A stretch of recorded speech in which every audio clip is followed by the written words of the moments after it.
আসসালামু আলাইকুম। মেডিসিন টক বিডি চ্যানেলের পক্ষ থেকে আপনাদের জানাই স্বাগতম। আজকে আমি যে মেডিসিনটি নিয়ে আপনাদের সামনে হাজির হয়েছি সেটার নাম হলো ডেলানিক্স ক্যাপসুল 30 মিলিগ্রাম, যার মধ্যে রয়েছে ডেক্সল্যান্সোপাজল 30 মিলিগ্রাম। এটি ইনসেপ্টা ফার্মাসিউটিক্যালস লিমিটেডের একটি ওষুধ। আজকে আমরা এই ভিডিওতে ডেলানিক্স ক্যাপসুল 30 মিলিগ্রাম সম্পর্কে বিস্তারিত আলোচনা করবো। এটা মূলত কি কি কাজ করে থাকে, এর মাত্রা ও সেবন বিধি কি, পার্শ্ব প্রতিক্রিয়া কি, এই সকল দিকগুলো নিয়ে বিস্তারিত আলোচনা করবো। প্রথমে আসুন দেখে নেওয়া যাক ডেলানিক্স ক্যাপসুল 30 মিলিগ্রাম মূলত কি কি রোগে কাজ করে থাকে। এটি প্রাপ্তবয়স্কদের গ্যাস্ট্রিক, আলসার, বুক জ্বালাপোড়া, বদহজম, খাবারের অরুচি, পেটে গ্যাস্ট্রিকের ব্যথা, কোষ্ঠকাঠিন্য এই সকল রোগে অত্যন্ত কার্যকারী একটি মেডিসিন হচ্ছে ডেলানিক্স ক্যাপসুল 30 মিলিগ্রাম।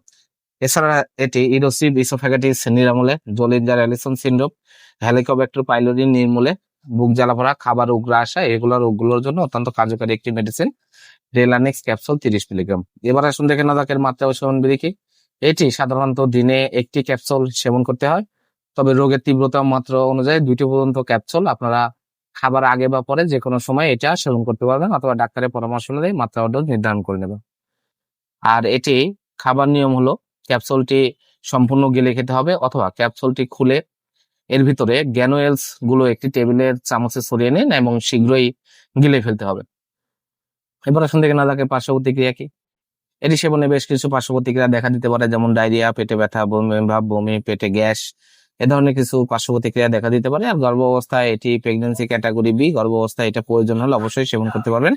তবে গর্ভ অবস্থায় যে কোনো ওষুধ সেবনের পূর্বে ডাক্তারের পরামর্শ গ্রহণ করতে হবে। ডেলানিক্স ক্যাপসুল 30 মিলিগ্রাম, প্রতিটি ক্যাপসুলের দাম 10 টাকা। আপনার হাতের কাছে যে কোনো ফার্মেসিতে ডেলানিক্স ক্যাপসুলটি পেয়ে যাবেন। ধন্যবাদ আমার ভিডিওটি দেখার জন্য। পরবর্তী ভিডিও পেতে আমার চ্যানেলটিকে সাবস্ক্রাইব করুন এবং পাশে থাকা বেল আইকনটিকে প্রেস